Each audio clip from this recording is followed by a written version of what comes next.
आप सभी का हार्दिक स्वागत है आज के श्रीमद् भागवतम कथामृतम में। आज हम श्रीमद् भागवतम का ग्लोरिफिकेशन सुनेंगे, जिससे हमें 10th कैंटो में प्रवेश करने के लिए उतनी प्रेरणा मिल सके, क्योंकि 10th कैंटो में भगवान की डायरेक्ट लीलाएं हैं। अब तक स्कंद 1 से लेके स्कंद 9 तक हमने भगवान के भक्तों की सब गुणगान सुना और वो भगवान की किस प्रकार से विभिन्न प्रार्थनाएं करते हैं, भगवान को प्रसन्न करते हैं। अलग अलग कैंटों में अलग अलग प्रार्थनाएं हमने सुनी, जैसे कुंती महारानी की प्रार्थनाएं, भीष्म देव की प्रार्थनाएं, प्रतु महाराज की प्रार्थनाएं, प्रहलाद महाराज की प्रार्थनाएं और बलि महाराज की प्रार्थनाएं। तो बहुत सुंदर सुंदर, गजेंद्र मोक्ष गजेंद्र की प्रार्थनाएं, सब प्रार्थनाएं बहुत ही सुंदर हैं। और अब जब हम 10th कैंटो में प्रवेश करने वाले हैं तो वो पूरा आनंद से परिपूर्ण है, भगवान की लीलाओं से भरा हुआ है, जो बहुत ही आनंददायक है। तो आइए सबसे पहले हम अपने सत्र का शुरुआत करते हैं मंगलाचरण से, फिर हम भगवान के ग्लोरीज और श्रीमद् भागवतम की ग्लोरीज करेंगे आज। हरे कृष्णा। ओम अज्ञानतिमिरन्धस्य ज्ञानञ्जनाशलाकया चक्षुरुन्मिलितं येन तस्मै श्रीगुरवे नमः। श्रीचैतन्यमनोभीष्टं स्थापितं येन भूतले स्वयं रूप कदा मह्यं ददाति स्वपदान्तिकं। वन्देऽहं श्रीगुरो श्रीयुतपदकमलं श्रीगुरुं वैष्णवांश। श्रीरूपं साग्रजातं सहगण रघुनाथान्वितं तं सजीवं साद्वैतं सावधूतं परिजनसहितं कृष्णचैतन्यदेवं श्रीराधा कृष्णपादान् सहगण ललिता श्रीविशाखान्वितांश। हे कृष्ण करुणा सिंधो दीनबंधो जगत्पते गोपेश गोपिका कांत राधा कांत नमोस्तुते। तप्त कांचन गौरांगी राधे वृंदावनेश्वरी वृषभानुसुते देवी प्रणमामि हरि प्रिये। वाञ्छा कल्पतरुभ्यश्च कृपा सिन्धुभ्येव च पतितानां पावनेभ्यो वैष्णवेभ्यो नमो नमः। गुरुवे गौरचन्द्राय राधिकाय तदालये कृष्णाय कृष्णभक्ताय तद्भक्ताय नमो नमः। मूकं करोति वाचालं पङ्गुं लङ्घयते गिरिं यत्कृपातमहं वन्दे श्रीगुरुदीनतारिणं परमानन्दमाधवं श्रीचैतन्येश्वरम्। कृष्णाय वासुदेवाय देवकी नन्दनाय च नन्दगोपकुमाराय गोविन्दाय नमो नमः। नमो विष्णुपादाय कृष्णपृष्ठाय भूतले श्रीमते भक्तिवेदान्त स्वामिनिति नामिने। नमस्ते सारस्वते देवे गौरवाणी प्रचारिणे निर्विशेष शून्यवादी पाश्चात्यदेशतारिणे। जय श्री कृष्ण चैतन्य प्रभु नित्यानंद श्री अद्वैत गदाधर शिवासादि गौर भक्त वृंदा। हरे कृष्णा कृष्णा कृष्णा हरे हरे हरे राम राम राम हरे हरे। ओम नमो भगवते वासुदेवाय। ओम नमो भगवते वासुदेवाय। ओम नमो भगवते वासुदेवाय। नारायणं नमस्कृत्यं नरं चैव नरोत्तमं देवीं सरस्वतीं व्यासं ततो जयं मुदीरयेत्। नष्टप्रायेषु भद्रेषु नित्यं भागवत सेवया भगवती उत्तमा श्लोके भक्तिर्भवती नैष्ठिकीः। हरे कृष्णा। एक बार फिर आप सभी का हार्दिक स्वागत है आज के श्रीमद् भागवतम कथामृतम में। और आज का सत्र जो है बहुत ही स्पेशल है, क्योंकि इसमें हम श्रीमद् भागवतम की ग्लोरीज, श्रीमद् भागवतम क्यों पढ़ना चाहिए, उसकी क्या विशेषता है, क्यों श्रीमद् भागवतम इतना कल्याणकारी है, इतना पावन है, उसका इतना अधिक महत्व क्यों है, वो आज हम सब जानेंगे, जिससे हम अगले सत्र से 10th कैंटो बहुत ही शुद्ध भाव के साथ सुन सकें, बहुत ही प्रेम भाव के साथ भगवान के साथ अपना प्रेम संबंध स्थापित करते हुए उसको सुन सकें। तो श्रीमद् भागवतम 18 पुराणों के भी ऊपर महापुराण कहा जाता है। कुल 18 पुराण हैं, जिसमें से 6 पुराण जो हैं वो कहलाते हैं, वो सात्विक गुण का उसमें वर्णन किया गया है। 6 पुराणों में रासिक गुण प्रमुख है, प्रधान है, और बाकी के 6 पुराण हैं वो उसमें तामसिक गुण प्रधान है। मतलब उसमें जो वर्णन है, जो उसमें कथाएं हैं, वो सात्विक गुण प्रधान, रासिक गुण प्रधान और तामसिक गुण प्रधान है। तो इस प्रकार 18 पुराणों का वर्णन वेद व्यास जी ने किया है। लेकिन श्रीमद् भागवतम जो है वो अमल पुराण कही जाती है, और वो अमल प्रमाण भी है उसका। चैतन्य महाप्रभु ने उसका वर्णन किया है, जो श्री चैतन्य मंजूषा पुस्तक में श्रीनाथ चक्रवर्ती के द्वारा प्रस्तुत किया हुआ है, जो चैतन्य महाप्रभु बहुत ही प्रेम पूर्वक उसको गाते हैं, उसको कोट करते हैं। आराध्यो भगवान ब्रजेश तनयः तद्धाम वृंदावनम रम्या काचिदुपासना व्रजवधूं वर्गेण या कल्पिता। श्रीमद्भागवतं प्रमाणममलं प्रेमापुमार्थो महान्। श्रीचैतन्यमहाप्रभोर्मतमिदं तत्रादरः नापरः।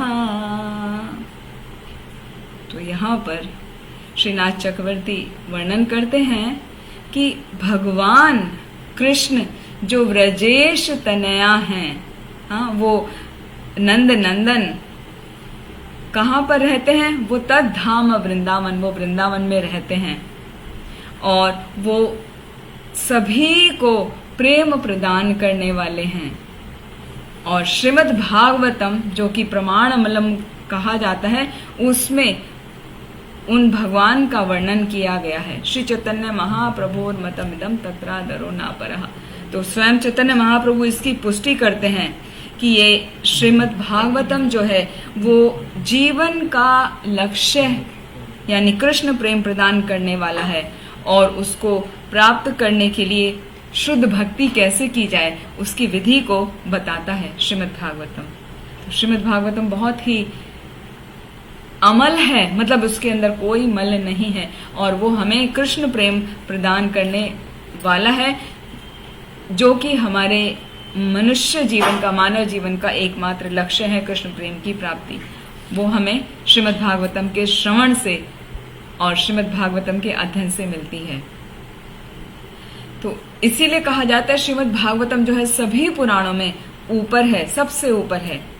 और इसमें श्रीमद् भागवतम के प्रथम स्कंद के 3 अध्याय में सभी अवतारों का वर्णन किया गया है, और उसमें एंड में बताया है एते चांश कला पुंसः कृष्णस्तु भगवान स्वयं इंद्रारि व्याकुलम लोकम मृणयन्ति युगे युगे। कि पहले भगवान के 22 अवतारों का वर्णन किया गया है उसमें, और उसके बाद फिर कहा कि ये जो मैंने अवतारों का वर्णन किया है, ये सभी अवतार विभिन्न विभिन्न समय के अनुसार प्रकट होते हैं दुष्टों का नाश करने के लिए और साधुओं की रक्षा करने के लिए। तो मेरे जो अवतार हैं वो ये या तो मेरे अंश अवतार हैं या अंश अवतार के भी अवतार हैं या तो कलाएं हैं, तो वो सभी किस लिए प्रकट होते हैं? वो सभी प्रकट होते हैं दुष्टों का नाश करने के लिए, जो विभिन्न विभिन्न युग में आते हैं, और साधुओं का उद्धार करने के लिए। तो भगवान के कौन से अवतार हैं उसका वर्णन किया गया है श्रीमद् भागवतम के प्रथम स्कंद में ही, कि सबसे पहले तो ब्रह्मा जी प्रकट हुए सृष्टि के प्रारंभ में भगवान की नाभि से, और भगवान का दूसरा अवतार जो हुआ वो शूकर रूप में हुआ, जो हमने वराह अवतार की कथा सुनी थी भगवान की द्वितीय स्कंद में। वो भगवान ने पृथ्वी जो गर्भोदक सागर में डूब गई थी वहां से लेके आए और हिरण्याक्ष से उसकी रक्षा की थी, तो वो शूकर अवतार का वर्णन आता है उसमें। फिर भगवान के जो तीसरे अवतार हैं देवऋषि नारद के नाम से जाने जाते हैं, जो भगवान के शक्ति आवेश अवतार हैं, और वो निष्काम कर्म करने की प्रेरणा प्रदान करते हैं, सभी को वो भक्ति में लगाते हैं, सभी को भगवान का भक्त बनाते हैं। फिर भगवान के चौथे अवतार का वर्णन किया गया है, जो जुड़वा है, नर नारायण के रूप में जाना जाता है, और उसमें सभी इंद्रियों को किस प्रकार वश में करके भगवान की भक्ति की जाती है वहां पर उन्होंने वर्णन किया। उस नर नारायण के अवतार में उन्होंने सब को बताया कि भगवान की भक्ति किस प्रकार की जाए, हमें सब किस प्रकार अपनी इंद्रियों को वश में करना चाहिए। फिर पांचवें अवतार में कपिल मुनि का जो भगवान के शक्ति आवेश अवतार हैं उनका वर्णन आता है कि ये जो कपिल हैं वो सांख्य दर्शन, भगवान का अवतार है, वो सांख्य दर्शन प्रस्तुत किए, और सृष्टि कैसे उत्पन्न हुई, उसके क्या क्या तत्व हैं, वो सभी का विस्तार से उन्होंने वर्णन किया। फिर भगवान का छठा अवतार जो है वो दत्तात्रेय अवतार, जो अत्रि ऋषि और अनुसुईया के पुत्र के रूप में उनका हुआ, छठा अवतार भगवान का। फिर भगवान का सातवां अवतार हुआ यज्ञ के नाम से, जो प्रजापति रुचि और आकुति के पुत्र हैं। फिर भगवान का आठवां अवतार हुआ ऋषभ देव, जो नाभि और मेरु देवी के पुत्र हैं, और ऋषभ देव के अवतार में उन्होंने बताया कि सिद्धि मार्ग क्या है, उसमें कैसे आगे बढ़ाया जाए।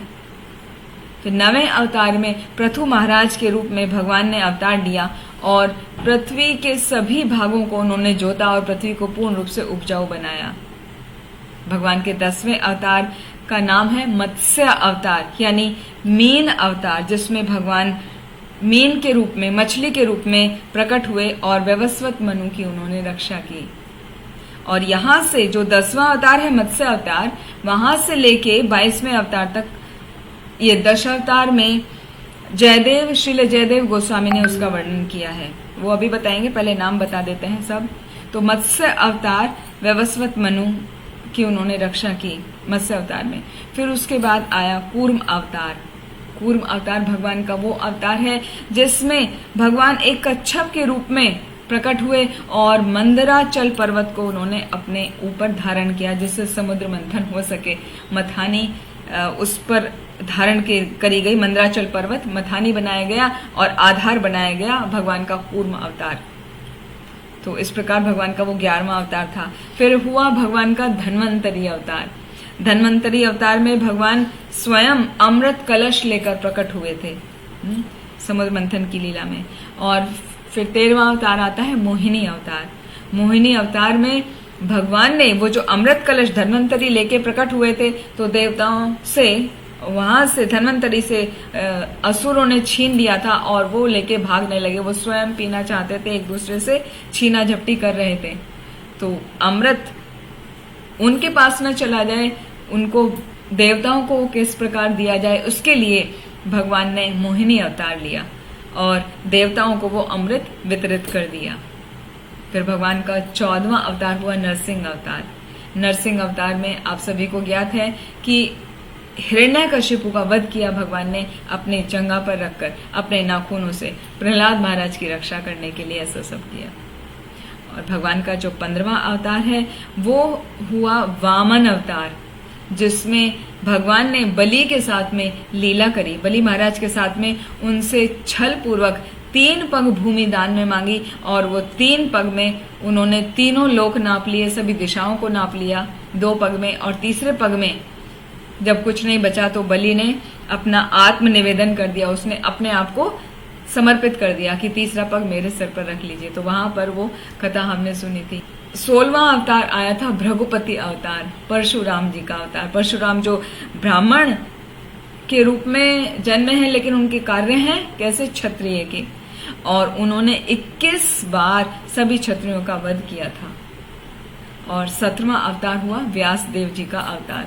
जो व्यासदेव जी प्रकट हुए वो पराशर मुनि और सत्यवती के पुत्र के रूप में प्रकट हुए, और व्यासदेव के अवतार के रूप में उन्होंने सभी वेदों की रचना करी और वेदों को विभिन्न भागों में विभाजित किया, जिससे सभी साधारण मनुष्य भी वेदों को समझ सकें। और भगवान का 18वां अवतार हुआ भगवान श्री रामचंद्र के रूप में, जिसमें उन्होंने रावण का वध करके सीता जी को अयोध्या वापस लेकर आए थे। तो वहां पे सभी असुरों का, बहुत सारे असुरों का वध किया था भगवान श्री राम ने, जो मर्यादा पुरुषोत्तम श्री राम कहलाते हैं, और अपनी विभिन्न लीलाओं से प्रस्तुत किया कि एक पुरुष को किस तरह मर्यादित व्यवहार करना चाहिए, किस तरह उनको रहना चाहिए। और फिर भगवान का 19 और 20 अवतार हुए भगवान बलराम और भगवान श्री कृष्ण के रूप में। भगवान बलराम जो उनके बड़े भाई हैं, श्री कृष्ण के बड़े भाई हैं, और कृष्ण श्यामल, बलराम एकदम गोरे ऐसे। और ये वृष्णि वंश में यानी यदुकुल में इन्होंने जन्म लिया दोनों भाइयों ने। और इनकी सब लीलाएं, कृष्ण की और बलराम की लीलाएं हम पूरे 10वें स्कंद में सुनेंगे। 10वां स्कंद जो है वो पूरा 90 चैप्टर्स है, 90 चैप्टर्स हैं उसमें। तो उसमें बहुत ही सुंदर लीलाओं का वर्णन है। इसी के लिए ये स्पेशल सेशन रखा है, जो जान सके कि उसमें हमें क्या नेक्टर मिलने वाला है 10th कैंटो में। तो उसमें सब कथाएं हैं, और कथाओं में केवल कथाएं नहीं है, हर कथा में इतनी सुंदर टीचिंग्स आएंगी, और टीचिंग्स भी केवल टीचिंग्स नहीं है, वो एप्लीकेशन से भरी हुई हैं कि हमको अपने जीवन में किस प्रकार उन कथाओं को उतारना है और अपने जीवन को सफल बनाना है। तो वो सब हम देखेंगे 10th कैंटो में। फिर भगवान का 21वां अवतार है बुद्ध अवतार, जो अंजना के पुत्र के रूप में वो प्रकट हुए, और सभी जो उस समय क्या कर रहे थे, वो पशुओं का वध कर रहे थे, तो उससे बचाने के लिए उन्होंने वैदिक नियमों का उल्लंघन करने की प्रेरणा दी, जिससे पशुओं का वध ना हो या पशुओं की रक्षा हो सके। और जो 22वां अवतार है वो है कल्कि अवतार, जो कि कलयुग के अंत में होगा, जो संबलपुर ग्राम में विष्णु यशा के पुत्र रूप में ये आएंगे। तो ये तो हमने शॉर्ट में आपको बताया। तो दशावतार स्रोत श्रील जयदेव गोस्वामी ने लिखा है, तो वो क्या है एक बार उसको भी देख लेते हैं। तो उसमें मुख्य 10 अवतारों का वर्णन किया गया है, और श्रीमद् भागवतम में यहाँ पर पूरे 22 अवतारों का वर्णन किया गया है। तो दशावतार में जो है वो प्रथम वर्णन है वो मत्स्य अवतार का है, जो इसमें पूरे भगवान के अवतार हैं वो 22 अवतार हैं। तो यहाँ से देखेंगे मत्स्य अवतार का। प्रलय पयोधि जले धृतवानसि वेदम् विहिता वहेत्र चरेत्र मखेदम् केशवधृता मीन शरीरा जय जगदीश हरे जय जगदीश हरे जय जगदीश हरे। वो प्रार्थना कर रहे हैं जयदेव गोस्वामी कि हे केशव, हे जगदीश, हे मीन शरीर को धारण करने वाले श्री हरि, आपकी जय हो। प्रलय के प्रचंड समुद्र में जल में डूबे हुए वेद जो थे उनका आपने उद्धार किया, और मीन के रूप मतलब एक बड़ी सी मछली का, गोल्डन फिश का आकार उन्होंने धारण किया, और एक बड़ी सी नाव को वो उन्होंने लेकर आए। ये अभी 10th कैंटो में उसका पूरा वर्णन आएगा। तो बड़ी सी नाव में उन्होंने सभी प्रकार के जो सीड थे उनको और सप्त ऋषियों को वहां पर बिठाया और उनको अगले मनवंतर में लेकर गए थे। तो मत्स्य अवतार वो आता है। फिर दूसरा अवतार का वर्णन किया है श्रील जयदेव गोस्वामी ने। क्षितिरः विपुल तरे तिष्ठति तव पृष्ठे धरणी धरण किरण चक्र गरिष्ठे केशव धृता कूर्म शरीरा जय जगदीश हरे। वहां पर कह रहे हैं जयदेव गोस्वामी की, हे केशव, हे जगदीश, आपने जो कच्छप का रूप धारण किया है, आपके उस कच्छप रूप की जय हो। उस अवतार में आपने क्या किया, समुद्र में आप चले गए और जब समुद्र मंथन की लीला हो रही थी तो आपने मंदराचल पर्वत को अपने पीठ पर पृष्ठभाग पे आपने धारण किया, और ऐसा करने से जब वो मंदराचल पर्वत मथाने की तरह वहां पर चल रहा था, हिल रहा था, तो आपके पीठ पर एक गड्ढे जैसा निशान बन गया। हे भगवान, आप अपने भक्तों की इस प्रकार रक्षा करते हैं, मैं आपको प्रणाम करता हूँ। तीसरे अवतार का उन्होंने वर्णन किया है श्रील जयदेव गोस्वामी ने। वसति दशन शिखरे धरणी तव लग्ना शशिने कलंक कलेव निमग्ना केशव धृता शुकर रूपा जय जगदीश हरे। कि हे केशव, हे जगदीश, आपने जो वराह अवतार धारण किया था, ऐसे आपके उस रूप की हे श्रीहरि मैं जय जयकार करता हूँ। और आपने क्या किया था उस वराह अवतार में, आप ब्रह्मांड के तल में चले गए थे और वो पृथ्वी जो गर्भोदक सागर में डूब रही थी उसको आप अपने नथुने पर, अपने मुख पर, स्नाउट पर लेकर आए थे, और उसमें आपके दांत के अग्रभाग में आपने रखा था। हाँ, इस प्रकार से उनका धारण किया था, और चंद्रमा के धब्बे के समान वो आपके दांतों में स्थित थी। वो इतने, जैसे पृथ्वी पे चंद्रमा का धब्बा दिखाई देता है ना, छोटा सा धब्बा, तो आपके दांतों में वो इतनी छोटी सी लग रही थी। ऐसे आपके उस रूप को मैं प्रणाम करता हूँ। फिर अगले जो अवतार का वर्णन किया है वो नरसिंह अवतार का वर्णन किया है। तव कर कमल वरे नखाम अद्भुत श्रृंगाम दलिता हिरण्यकशिपु तनु भृंगाम केशव धृता नरहरि रूपा जय जगदीश हरे। कि हे केशव, हे जगदीश, आपके वो नरसिंह रूप को मैं प्रणाम करता हूँ।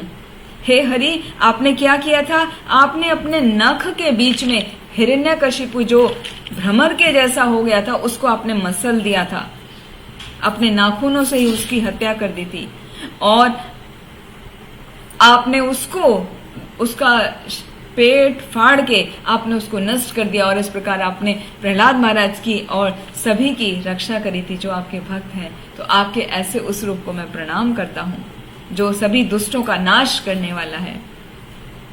पांचवें अवतार का वर्णन किया है श्रील जयदेव गोस्वामी ने। छलयसि विक्रमणे बलमद्भुत वामन पद नख निर्जनित जन पावन केशव धृता वामन रूपा जय जगदीश हरे। कि हे जगदीश, हे केशव, आपकी जय जयकार हो। आपने जो वामन रूप धारण किया है, हे श्री हरि, आप एक अद्भुत छोटे बौने के रूप में आप प्रकट हुए। आपके ऐसे रूप की जय जयकार हो जिसमें आपने अपने छोटे रूप को धारण करके 3 पग भूमि मांगी, लेकिन आपने अद्भुत रूप धारण कर लिया और उस अद्भुत रूप से आपने महाराज बलि को छल लिया और अपने चरण कमल के नख से उत्पन्न हुए गंगा जल को इस संसार में सभी जीवात्माओं को प्रदान किया। जब उन्होंने दूसरा पैर बढ़ाया था ना वामन भगवान ने, तो क्या हुआ था, उनका पैर पूरे ब्रह्मांड को चीरता हुआ वहां पहुंच गया था भगवान के गोलोक तक, और उनके नख से उसका वो जो कवरिंग है वो छेद हो गया था उसमें, और वहां से भगवान के चरणों से गंगा जल इस धराधाम पर अवतरित हुआ। तो ऐसे आपके उस अवतार को जिसमें आपने स्वयं गंगा जल सभी हम जीवात्माओं के उत्थान के लिए हमको प्रदान किया, आपके उस पावन रूप को मैं प्रणाम करता हूँ। फिर छठा वर्णन किया है, क्षत्रिय रुधिरमय जगत पगत पापम स्नापयसि पयसि शमित भवतापम केशव धृता भृगुपति रूपा जय जगदीश हरे। यहाँ पर बोल रहे हैं श्रील जयदेव गोस्वामी की, हे केशव, हे जगदीश, आपके वो भृगुपति रूप यानी परशुराम रूप जो आपने धारण किया था, मैं उसको प्रणाम करता हूँ। आपकी जय जयकार हो। कुरुक्षेत्र में जो वहां पर असुर प्रकट हो गए थे, आपने उन सभी क्षत्रियों को और उनकी पूरी 21 पीढ़ियों का आपने नाश कर दिया था और उनके रक्त की नदियां बहा दी थी। इस प्रकार आपने सभी के पाप को धो डाला, उनका विनाश करके आपने उनके पापों को धो डाला और इस कारण से सब लोग भौतिक अस्तित्व की जो दावाग्नि है उससे मुक्त हो गए, उनका सबका उद्धार हो गया। तो आपके ऐसे रूप को मैं प्रणाम करता हूँ। तो आपको, यदि आप इस श्रीमद् भागवतम कथामृतम के हर सेशन में हमेशा बने रहे हैं तो आपको पता चलेगा कि हर लीला का वर्णन अलग अलग कैंटो में आ चुका है, जो हमने बहुत ही अच्छे से आस्वादन किया था पहले। फिर सातवें अवतार का वर्णन किया है उन्होंने, श्रील जयदेव गोस्वामी ने, वितरसि दिक्षु रणे दिग्पति कमनीयम दशमुख मौलि बलिम रमणीयम केशव धृता राम शरीरा जय जगदीश हरे। हे जगदीश, हे केशव, आप भगवान श्री रामचंद्र जी का रूप धारण करने वाले हैं। ऐसे श्री हरि आपकी जय जयकार हो। आपने उस 10 मुख रावण का वध कर दिया और उसके 10 के 10 सिरों को, दिक्पालों को सबका नाश कर दिया और आपने सभी को मन वांछित उपहार प्रदान किया। आपने सभी को आनंद और सुख प्रदान किया। तो हे श्री राम, आपके ऐसे रूप को हे भगवान मैं प्रणाम करता हूँ। तो 8वां अवतार का उन्होंने वर्णन किया है, वह शिव पुषि विशदे वसनम जलदाभम हलहाति भीति मिलित यमुनाभम केशव धृता हलधर रूपा जय जगदीश हरे। जैसा कि नाम से प्रदर्शित हो रहा है, हलधर रूप, हल को धारण करने वाले कौन हैं? भगवान श्री बलराम। तो हे केशव, हे जगदीश, आपने हल को धारण किया, आपके उस बलराम रूप को मैं प्रणाम करता हूँ। आपकी जय जयकार हो। आपका शरीर कैसा है? उज्जवल गौर वर्ण का है और आप हमेशा नीलांबर वस्त्र पहनते हैं, नीले रंग के वस्त्र पहनते हैं और आपके हल के प्रहार से एक बार यमुना नदी भी भयभीत हो गई थी। तो आपके ऐसे रूप को मैं प्रणाम करता हूँ। तो ये बलराम जी की लीलाओं का वर्णन आएगा 10वें स्कंद में। फिर अगला वर्णन है, निंदसि यज्ञ विधेरह श्रुति जातम सदया हृदय दर्शित पशुघातम केशव धृता बुद्ध शरीरा जय जगदीश हरे। कि हे भगवान, हे केशव, आपने जो बुद्ध का अवतार धारण किया, हे श्रीहरि, मैं उसको प्रणाम करता हूँ। आपकी जय जयकार हो, क्योंकि आपके उस अवतार में आपका हृदय दया से पूरी तरह परिपूर्ण है और आपने वैदिक यज्ञ की जो विधियां थी उसके आड़ में लोग पशुओं की हिंसा कर रहे थे, तो आपने उसको रोका। तो आपके उस ऐसे रूप को मैं बारंबार प्रणाम करता हूँ। और 10वां अवतार का श्रील जयदेव गोस्वामी ने वर्णन किया है, मलिच्छ निवह निधने कलयसि करवालम धूम के तुमिव किमपि करालम् केशवधृता कल्कि शरीरा जय जगदीश हरे जय जगदीश हरे जय जगदीश हरे। हे केशव, हे जगदीश, आपका वो कल की रूप को मैं प्रणाम करता हूँ जो फ्यूचर में आएगा, अभी नहीं, क्योंकि अभी तो कलयुग शुरू हुआ है। तो कलयुग के अंत में आप प्रकट होंगे, किस लिए? दुष्ट मलेच्छ व्यक्ति जो होंगे उनका विनाश करने के लिए आप आएंगे। और किस प्रकार विनाश करेंगे? जैसे धूमकेतु होता है, मीटेओराइट होता है, तो उसके तरह से आप प्रकट होंगे और तलवार लेके सभी दुष्टों का नाश कर देंगे।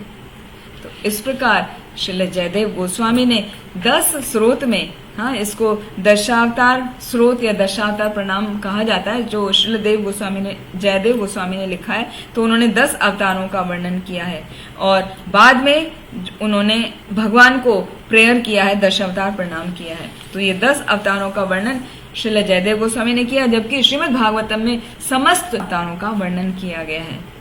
तो और साथ में जब ये अवतारों का वर्णन खत्म होता है तो वहां पर बताया कि जितने भी अवतारों का वर्णन मैंने अभी किया है, वेद व्यास जी बता रहे हैं, वो सभी भगवान के या तो पूर्ण अवतार हैं या अंश अवतार हैं। लेकिन भगवान तो मात्र एक ही हैं, जो परम श्री कृष्ण हैं।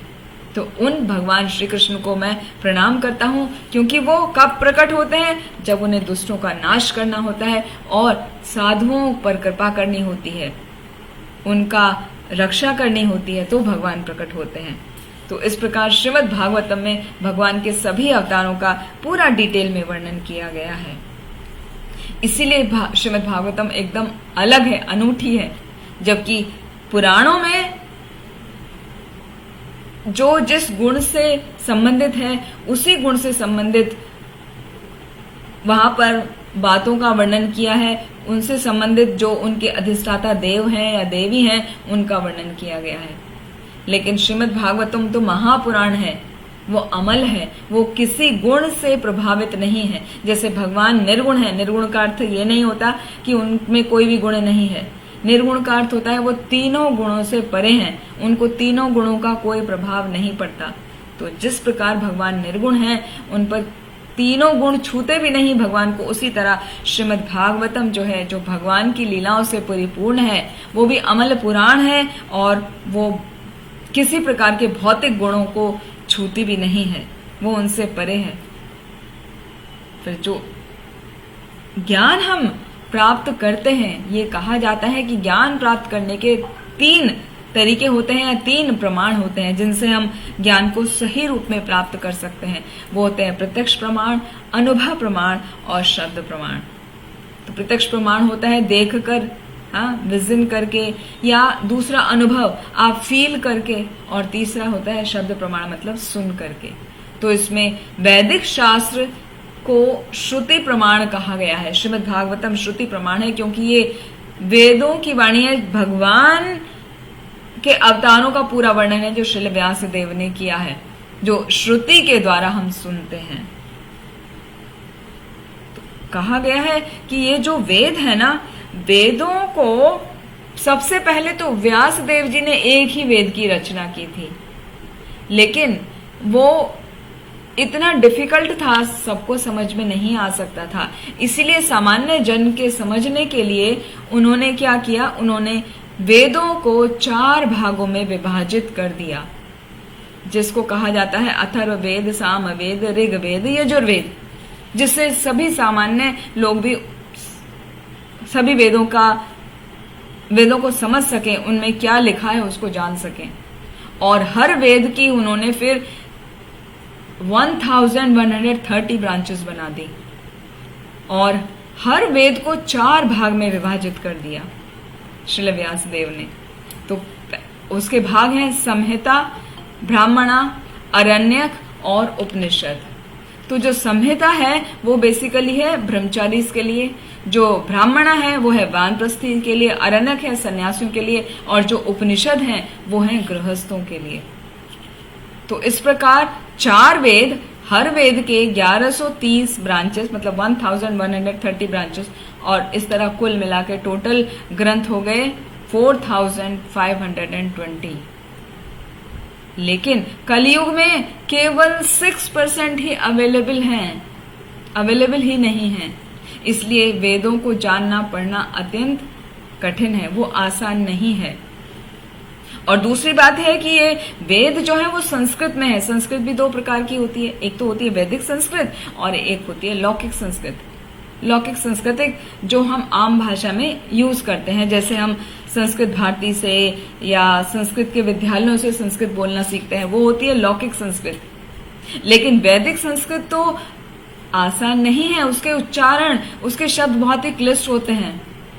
तो वेद की ऋचाएं जो है वो वैदिक संस्कृत में लिखी गई हैं, इसलिए उसको आम आदमी तो नहीं समझ सकता। फिर जो वेदों को समझने का जो प्री रिक्विजिट होती है, मतलब जो क्वालिटी होती है, जो एलिजिबिलिटी होती है, वो है कि हमें वेदों के जो अंग हैं उनका ज्ञान होना चाहिए। पहले शिक्षा क्या है, कल्प क्या है, व्याकरण क्या है, निरुक्ति क्या है, छंद क्या है और ज्योतिष क्या है। जब इन सब का ज्ञान ले लेंगे, जो वेदों के 6 अंग कहे जाते हैं, तब जाके हम वेदों को समझने के योग्य बनते हैं। तो कहने का अर्थ यह है कि वेदों को समझना इतना आसान नहीं है।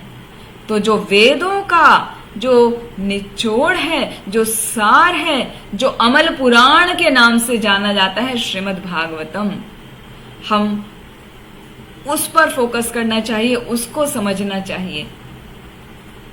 क्योंकि श्रीमद् भागवतम जो है वो 3 तरीके से हमको समझाता है।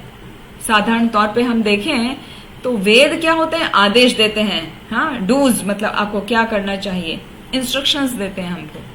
और पुराणों में क्या होता है, पुराणों में कथा के रूप में, या जैसे एक मित्र दूसरे मित्र को समझाता है, उस तरीके से संदेश दिया गया है, उस तरीके से वर्णन किया गया है।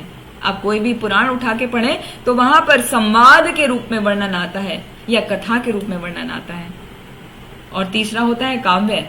काव्य में क्या होता है, एक जैसे प्रेमी अपने प्रेमिका के लिए शब्दों का रचता है, हाँ, कवि जो है कविता लिखता है, उस प्रकार से जो वर्णन किया जाता है उसको काव्य कहा जाता है। तो वेद, पुराण और काव्य, इन 3 तरीकों से जन साधारण तक जो साहित्य है या वेदों के जो विभिन्न भाग हैं वो पहुंच सकते हैं। लेकिन श्रीमद् भागवतम जो है वो इतना सुंदर है, ये उसकी विशेषता है कि वो ये तीनों ही बातों का वर्णन करता है। श्रीमद् भागवतम कभी तो हमें आदेश देता है कि आपको ऐसा करना चाहिए, आपको ऐसा नहीं करना चाहिए। जैसे यहाँ वहां पर बताया जाता है कि साधु का क्या गुण होना चाहिए, तितिक्षस्वा कारुणिका सुहृद सर्वदेही नाम अजात शत्रवः शांता साधवः साधुभूषणः। तो वहां पे हमको इंस्ट्रक्शंस मिल रहे हैं कि क्या क्या होना चाहिए। वो आदेश दे रहा है कि साधु के ये आभूषण हैं, आप इनको फॉलो करो। फिर दूसरा क्या, पुराण की तरह श्रीमद् भागवतम कथाओं को और मैत्री जो संवाद है उस रूप में भी वर्णन करता है। जैसे प्रथम स्कंद में देखेंगे तो पूरा सुखदेव गोस्वामी का और परीक्षित महाराज का वो उनको बता रहे हैं। उससे पहले सूत गोस्वामी का वर्णन आता है, शौनक आदि का वर्णन आता है। तो ये जो वार्ता चल रही है वो मैत्रीपूर्ण तरीके से चल रही है। फिर बीच में विभिन्न कथाएं आती हैं और साथ में कथानक रूप, मतलब उनको उपमा रूप में भी वर्णन किया गया है, जो अब तक हम प्रथम स्कंद से लेके 9 स्कंद तक हमने सुना। बहुत सारी कथाएं सुनी, बहुत सारे कथानक सुने, बहुत सारे उपमाएं सुनी, जिनसे हर एक से हमको अलग अलग टीचिंग्स मिली। तो ये सब श्रीमद् भागवतम में आता है। और साथ ही श्रीमद् भागवतम बहुत ही प्रेम पूर्वक समझाता है कि हमें क्या करना चाहिए, क्या नहीं। तो श्रीमद् भागवतम इतना सुंदर है, जैसे कहा जाता है ये पका हुआ फल है। श्रीमद् भागवतम के प्रथम स्कंद में आता है, प्रथम स्कंद के प्रथम अध्याय का 3रा श्लोक, निगम कल्प तरोर गलितम फलम शुकमुखाद द्रव अमृत संयुतम पिबत भागवतम रसम आलयम मुहुरहो रसिका भुवि भावुकहा। कि हे भावुक जनों, हे रसिक जनों, ये जो श्रीमद् भागवतम है उसको आस्वादन करो, उसको आप सुनो। क्यों? वो क्या है?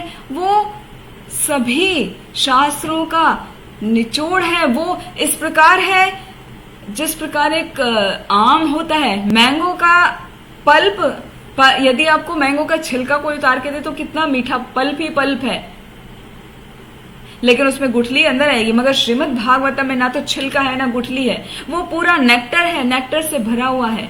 निगम कल्प तरोर गलितम फलम, वो गला हुआ फल है। गला मतलब एकदम पका हुआ मीठा फल है। निगम कल्प तरोर गलितम फलम शुक मुखाद द्रव अमृत संयुतम। जिस प्रकार एक तोता पके हुए आम को चखता है ना, तोता कभी कच्चे आम को नहीं चखेगा। तोते का जो खाए का निशान होगा ना, चोंच जिसमें लगी होगी, वो पके हुए मैंगो पर ही होता है। तो जस्ट मैंगो पे तोते के चोंच का निशान हो, उसे समझ जाना चाहिए वो बहुत ही मीठा है। तो जैसे एक आम को तोता जब चखता है तो ऐसा कहा जाता है कि वो मीठा हो जाता है, हालांकि वो चुन के उसको उसी को चखता है। लेकिन कहने में यही आता है जब हम उसका वर्णन करते हैं कि तोता जिस आम को चख लेता है वो बहुत मीठा हो जाता है। उसी प्रकार ये जो श्रीमद् भागवतम है, ये भगवान के वर्णन, भगवान की लीलाओं का वर्णन शुकदेव गोस्वामी के मुख से निकला है, जो भगवान का ही शक्तिवेश अवतार हैं। व्यासदेव जी के पुत्र हैं ना शुकदेव गोस्वामी, तो उनके मुख से निकला है। इसीलिए श्रीमद् भागवतम भी बहुत मधुर, बहुत ही अमृत के जैसा हो गया है। तो हे रसिक जनों, आप इसको पियो। मतलब पियो कैसे? कानों से सुनना है। जनरली हम मैंगो रस जो है नेक्टर मुख से पीते हैं, तो श्रीमद् भागवतम को कैसे पीना है? मुख से नहीं, उसको कानों से पीना है। वो कानों से सीधा उतर के हमारे हृदय में जाता है, और जब हमारे हृदय में जाता है तो हमारा हृदय शुद्ध हो जाता है, पवित्र हो जाता है। और जो हमारे जीवन का मुख्य लक्ष्य है कृष्ण प्रेम की प्राप्ति करना और कृष्ण की सेवा करना, तो वो हमें आसानी से प्राप्त हो जाता है जब हम श्रीमद् भागवतम सुनते हैं। इसी का और पुष्टि आगे चैतन्य भागवत में वृंदावन दास ठाकुर बताते हैं कि जो कोई भी व्यक्ति श्रीमद् भागवतम को अपने घर में लाता है तो क्या होता है? उस घर में कोई भी अमंगल नहीं हो सकता। भागवत पुस्तक था काय जार घरे, कौन मंगल नाही जार था का करे। ये बंगाली वर्स है कि जिस घर में श्रीमद् भागवतम होता है उस घर में किसी भी प्रकार का कभी कोई अमंगल नहीं होता। तो इतना पावन है, इतना मधुर है, तो श्रीमद् भागवतम हमें जरूर सुनना चाहिए और अपने घर में लाना चाहिए। फिर श्रीमद् भागवतम का और आगे वर्णन किया है, इसी में आता है चैतन्य चरितामृत में, भागवत पूजिले कृष्ण पूजा है, भागवत पठन श्रवण भक्तिमय।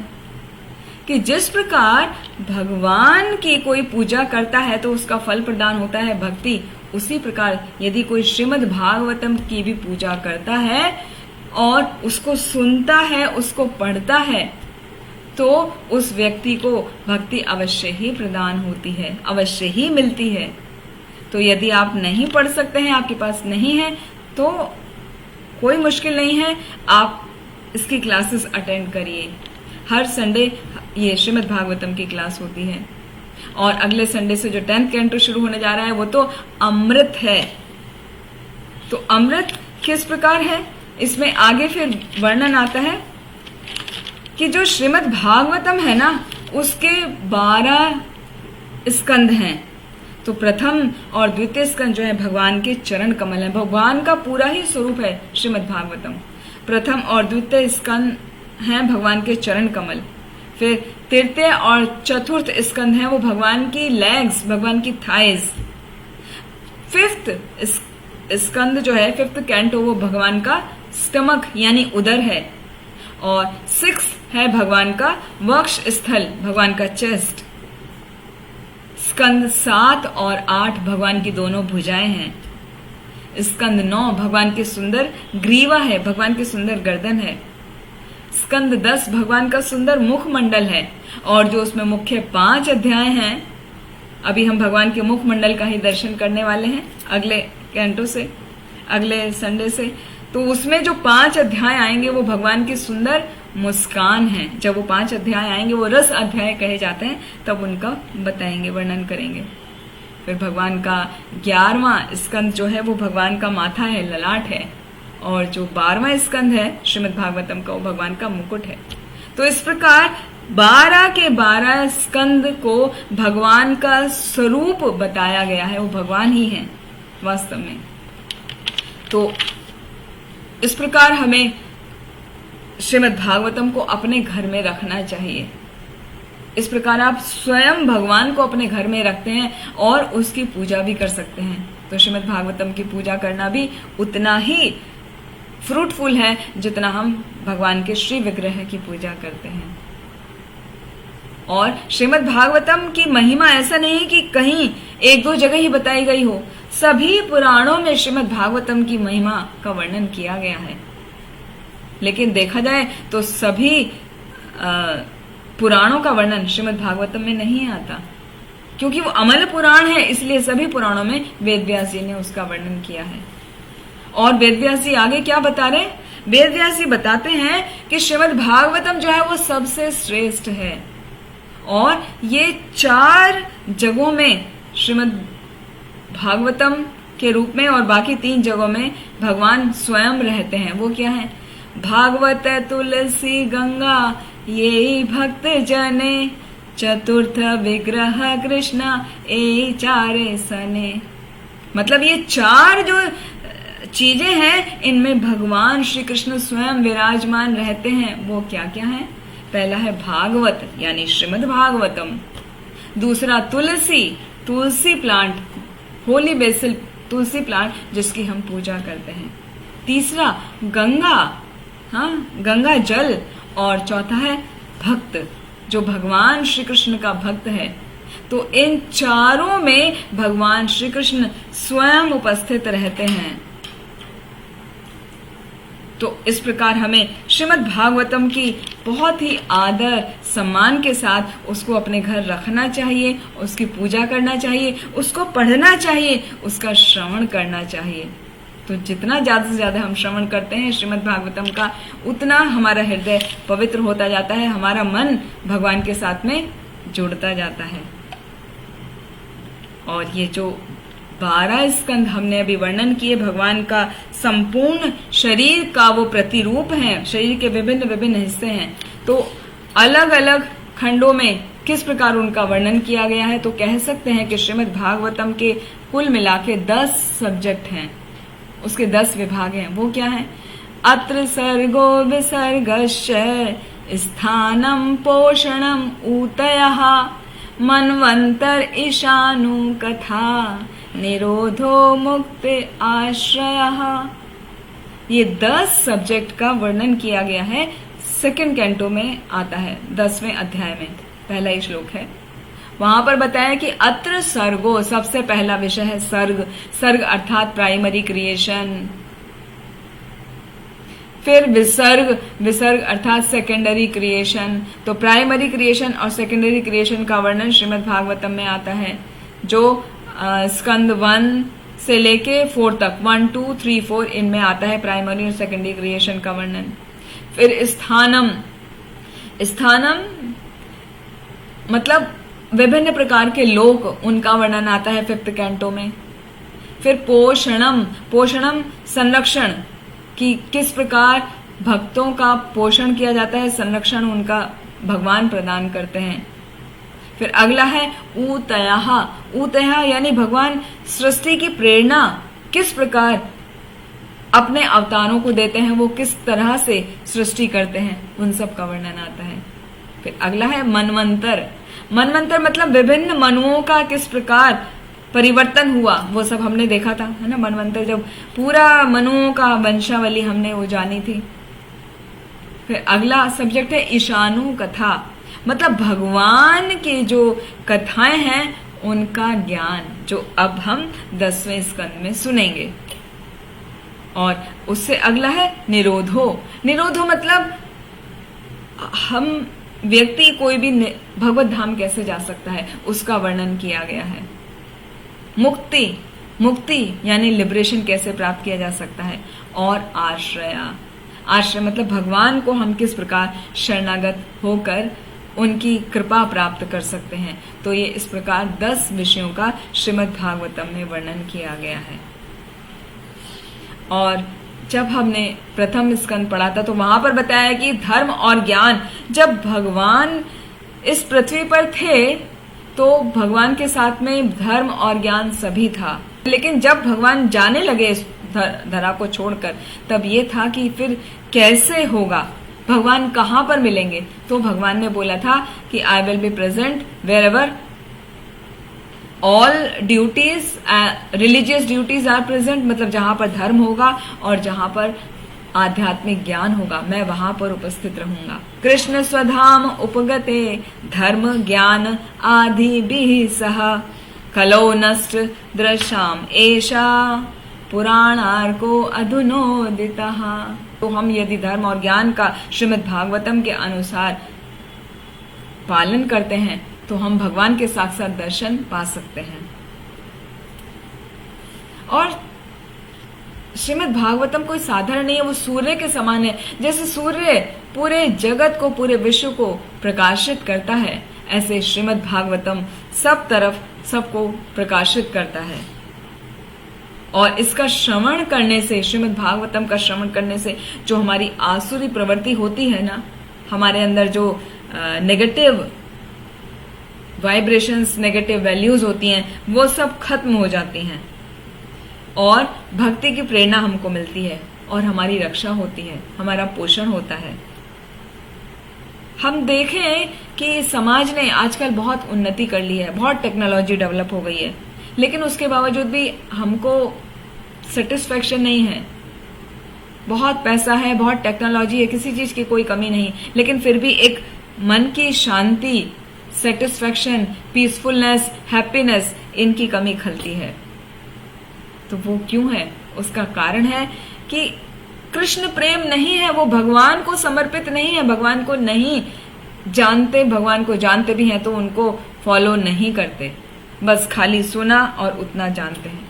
तो जब हम श्रीमद् भागवतम का अध्ययन करते हैं, श्रवण करते हैं, तो ये जो हमारे जीवन का खालीपन है, जो असंतोष वाली स्थिति रहती है हमारी, वो खत्म हो जाती है, क्योंकि जब हम उसको श्रवण करते हैं तो हमें कृष्ण प्रेम की प्राप्ति होती है।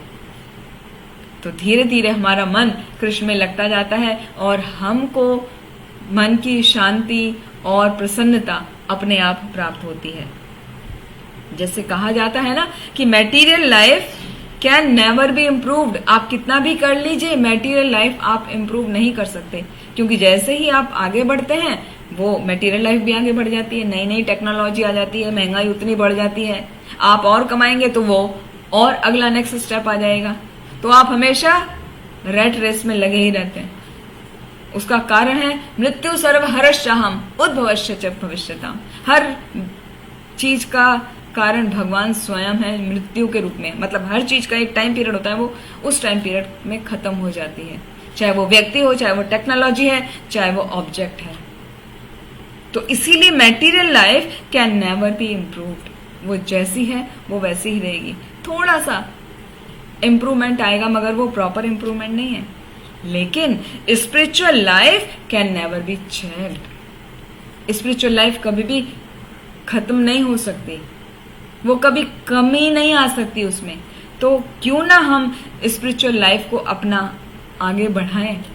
ऐसा नहीं कहा जा रहा है कि आप मटेरियल लाइफ पे ध्यान मत दीजिए, मटेरियल लाइफ जैसा चल रहा है चलने दीजिए, लेकिन साथ में श्रीमद् भागवतम का जब आप संग करते हैं, श्रवण करते हैं, तो आपके वो हृदय में सुख, शांति और प्रेम की भावना उद्भाव करता है, मतलब प्रेम की भावना आप में आती है। आपका इच्छा करती है कि किस तरह दूसरों से प्रेम किया जाए, दूसरों की मदद की जाए, और इसके लिए जरूरी है कंसिस्टेंसी, मतलब आप लगातार सुने, consistency in attempt and purity of intent. ये बहुत जरूरी है श्रीमद् भागवतम सुनने के लिए। मतलब आप उसको लगातार सुने, बार बार सुने, और आपका हृदय जो है वो शुद्ध रहे, उसको शुद्ध भाव से सुने, तब हमारा आसानी से हम श्रीमद् भागवतम को समझ सकते हैं, उसका जो नेक्टर है उसका आस्वादन कर सकते हैं और उसका आनंद ले सकते हैं। चैतन्य भागवतम में भगवान स्वयं बताते हैं, मोई मोर भक्त आर ग्रंथ भागवते, यार वेदे आछे तार नाश भाल मते। यदि कोई मुझ भगवान में, भगवान स्वयं बोल रहे ना ये वर्ष, हाँ, मुझ भगवान में या मेरे ग्रंथ में या मेरे शुद्ध भक्त में कोई अंतर देखेगा तो उसकी बुद्धि नष्ट हो जाएगी। अर्थात आपको बहुत ही प्रेम भाव से भगवान और भगवान के ग्रंथ में पूर्ण श्रद्धा रख के एक भक्त के द्वारा, शुद्ध भक्त के द्वारा सुनना चाहिए, तो आपको कृष्ण प्रेम अवश्य प्राप्त होता है। और श्रीमद् भागवतम का श्रवण इतना ज्यादा फलदायक है, इतना ज्यादा वो हमको प्रभावित करता है कि यदि कोई हजारों अश्वमेध यज्ञ भी करे तो उसका फल श्रीमद् भागवतम के फल का 1/16 हिस्सा भी नहीं होगा। यानी कि 16 गुना फल हमें अधिक मिलता है श्रीमद् भागवतम के श्रवण से, अश्वमेध यज्ञों से भी। अश्वमेध यज्ञ करना आसान नहीं है, कितना मुश्किल है, तो कितना आसानी से हम अश्वमेध यज्ञ का फल 16 गुना प्राप्त कर सकते हैं। और साथ ही साथ जो कोई एक श्लोक का भी प्रतिदिन उच्चारण करता है तो उसको 18 पुराण प्रतिदिन पढ़ने का फल प्राप्त होता है। ऐसा स्कंद पुराण में श्रीमद् भागवतम के ग्लोरिफिकेशन में लिखा हुआ है। और जो भगवान के शुद्ध भक्त हैं गोपियां क्या करती हैं, वो स्वयं बहुत ही सुंदर तरीके से भगवान का गुणगान करती हैं। और वहां पर एक वर्ष में बताया है, उसका पूरा वर्णन डिटेल में आएगा जब वहां पर अध्याय आएगा, 33वां अध्याय है शायद, तो वहां पर वर्णन आता है, तव कथामृतम तप्त जीवनम कविभिरीडितम् कल्मषापहम् श्रवणमङ्गलम् श्रीमदाततं भुवि गृह्णन्ति ये भूरिदा जनः। तो यहाँ पर गोपियां जो भगवान की शुद्ध भक्त हैं वो बता रही हैं कि भगवान आपके शब्दों का जो अमृत है, जो आपकी लीलाओं का वर्णन है, वो इस जगत में जितने भी प्राणी हैं उन सब का जीवन और प्राण है। और ये जो आपकी कथाओं का वर्णन है ना, वो सभी प्रकार के हमारे पापों को नष्ट करने वाला है, समूल नष्ट करने वाला है। मतलब जड़ से हमारे सभी पाप नष्ट हो जाते हैं। और सुनने वालों को क्या सौभाग्य जाग उठता है, उनका सौभाग्य जाग जाता है।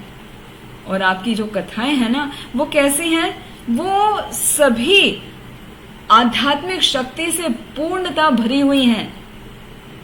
तो जो भी उस संदेश का प्रचार करते हैं, हाँ, वो बहुत बड़े दाता हैं और उनको हम प्रणाम करते हैं। वो भूरी दा जनः, भूरी दा जनः, उनकी बहुत ही जय जयकार हो, जय जयकार हो।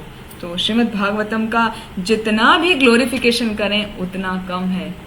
ये तो बहुत थोड़े से पॉइंट हमने लिए, इसके कई दिन तक श्रीमद् भागवतम का वर्णन, ग्लोरिफिकेशन किया जा सकता है।